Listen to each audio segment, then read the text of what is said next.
કંઈ નહીં યુટ્યુબમાં જો કરતી હતી પણ મેળ નહોતો આવતો. આજ તો બજારમાં જઈને લઈ આવી હેપી હેપી બિસ્કિટ અને મેં કીધું આજ તો કેક બનાવવાની જ છે ગમે એ થાય.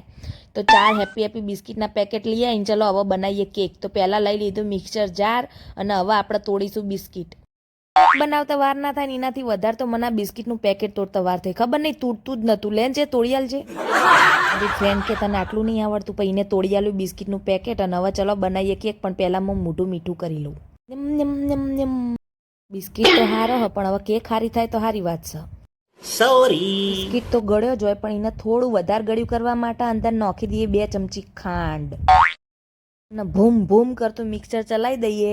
બાપા મિક્સરનો અવાજ એવો આવતો હતો ને તે હું તો બીવાઈ જઈ પહેલી વારમાં તો. અને આવો ચૂરો કરી દેવાનો મિક્સરમાં કમ્પ્લેટ લોટ થઈ જાય ને એના જેવો. ના ભાઈ કેક આવડતી નહીં હો, હું એ પહેલી જ વાર બનાવું હું પણ મેં જેમ યુટ્યુબમાં જોયું હતું ને એ પ્રમાણે હું બનાવું હું. આગળ હું થાય જોઈએ. હવે ક્રશ કરેલા બિસ્કિટમાં આપણે હે ને થોડું દૂધ નાખીને અને મસ્ત લમ્સ ના રહે ને એ રીતે બરોબર મિક્સ કરવાનું. ના સમજતા હો કે દૂધ વધારે નાખશે ને તો સારું થઈ જાય. જેટલું જોઈતું હોય ને એટલું જ નાખજો, નકર કેક બગડશે પાછી. આગળ મારું હજી હું થાય ખબર નહીં. તમે મારા અંગાત વિડીયો જોજો તો ખબર પડે કેક હારી બને કે નહીં બનતી હે. હું હે ને અત્યારે હું મારી ફ્રેન્ડ બે એકલો જ બનાવીએ. મારી મમ્મી હુઈ જઈ હે. હવે જો મારી મમ્મી ઉઠે ને એના પહેલાં હે ને કેક હારી બને તો એને કહેવાનું હોય કે મમ્મી કેક બનાવી. અને જો ના હારી બને ને તો એ ઉઠે ને એના પહેલાં વાહણ ધોઈને અને કચરા બચરો બધું કાઢીને અને મસ્ત કોઈ મમ્મીને ખબર જ ના પડવી જો કે કેક બનાવી હતી અને બગાડી તું બધું. હારી બને ને તો तेजस्वी लोग हैं हमारे पास, कितने शानदार विचार रखते हैं जी. ઈનો હે ને આખું પેકેટ નાખી દેવાનું. કંજૂસાઈ નહીં કરવાની ઈનો નાખવામાં. અને ઈનો નાખો ને એટલે એટલું મિક્સ કરવાનું ને કે તમારા હાથ દુખી જાય. હાથ ના દુખે ને તો સુધી બંધ નહીં કરવાનું મિક્સ કરવાનું. આ રીતે બરાબર લમ્સ ના રહે ને એવું મસ્ત બેટર તૈયાર કરી દેવાનું. હવે બેટર તૈયાર થઈ જાય એટલે આપણે બીજા તપેલામાં નાખી દેવાનું. આ રીતના બટર પેપર તૈયાર કરીને અને મેં તો ઘેર જ બટર પેપર બનાવ્યું હતું નહીં ને એટલે. અને પછી આ રીતના એને કમ્પ્લીટ કરી દેવાની તપેલીમાં. પછી આપણે આમ તો સાચું કહું તો ઘરમાં નવું ઓવન આવ્યું હતું ને તો એટલે એનું ઉદઘાટન કરવું હતું ને એટલે જ કેક બનાવી હતી. બાકી કોઈ એટલો બધો શોખ નહીં આપણો કેક બેક બનાવવાનો. ભગવાનને પ્રાર્થના કરજો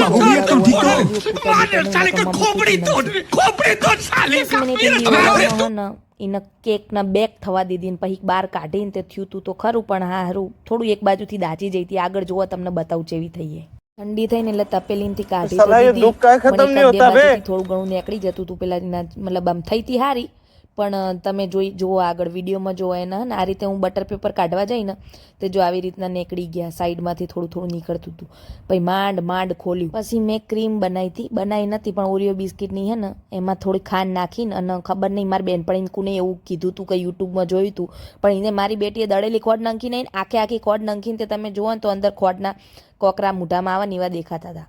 પછી આ રીતના મને પહેલાં એમ થયું મેં કીધું અસલ ડેકોરેશન કરું. પછી મેં કીધું આખામાં આવી રીતના જ ક્રીમ જ પાથરી દઉં પછી જોયું જશે જે થવું હશે એ થશે ડેકોરેશનમાં. તો ક્રીમ બનાવી હતી એટલે વાપરવાની તો હતી જ. એટલે પછી આ રીતના મેં કીધું પહેલાં મને એમ હતું કે ગોળ રાઉન્ડ કરું ને અંદર નામ લખું ફ્રેન્ડનું પણ હવે મેં કીધું કશું કરવું નહીં. હવે બગડ્યું હોય તો બગડ્યું. હવે આખામાં પહેલાં હે ને બધી કેક નાખી દીધી અને જ્યાં દેખાતી હતી ને જગ્યા અહીંયા બધી જગ્યાએ ક્રીમ લગાવી દીધી. એટલે દેખાવમાં તો એવું લાગતું હતું ને એટલામાં તો મારી મમ્મી ઉઠીને આવી. મારી મમ્મી ક્યાં શું કરો? મેં કીધું મમ્મી કેક બનાવી. પહેલાં તો મારા મમ્મીનું રિએક્શન ગુસ્સાવાળું હતું. પછી મેં કેક જોઈને થોડું મૂડ સારું થઈ ગયું અને પછી મેં હે ને આ રીતના આપણે જે બિસ્કિટ હતા ને એના ક્રમ્સ મતલબ એમ કે એનો ભૂકો થોડો અધકચરો રાખ્યો હતો એ નાખી દીધા. એટલે દેખાવમાં તો સારી થવા માંડી. એટલે મમ્મી વળી રાજી થઈ જઈ. મને કે ઓહો તને કેક બનાવતા આવડે? મેં આવડતી નહીં મમ્મી પહેલી વાર બનાવી.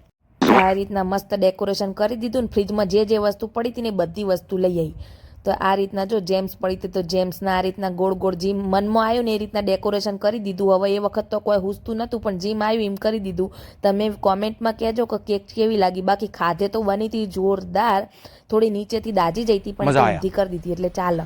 અને ફ્રીજમાંથી મળી જાય કિટકેટ અને ડેરી મિલ્ક તે બે વળી નથી પહેતી તો એમ પરોણે પહેરાડી પણ મસ્ત ડેકોરેશન કરી દીધું. પછી વધારાનું ડેકોરેશન કરવા જતી હતી પણ નહોતો મેળ આવતો એટલે મેં કીધું હવે રહેવા દો જે છે ને એ બરાબર છે. અને જો કેક બની જાય તૈયાર. બાકી રાતે કાપી હતી જોરદાર બની હતી કેક. એટલે હેડો તાર ફોટા પાડી દઈએ વિડીયો. થોડું સ્ટેટસમાં દેખાડો કરવા માટે આપણે હે મસ્ત વિડીયો બનાવી દઈએ. તો આ રીતના ગોળ ફેરવીને અને મસ્ત વિડીયો બનાવી દીધો. બાકી કેક ખાધે જબરજસ્ત થઈ હતી. મેં બનાવીને એ રીતના વિડીયો બનાવી એ રીતના બનાવી જોજો જોરદાર લાગશે. અને કુકરમાં બનાવો તોય ચાલે અને ઓવનમાં બનાવો તોય ચાલે. એટલે હેડો આવજો તાર બાય બાય.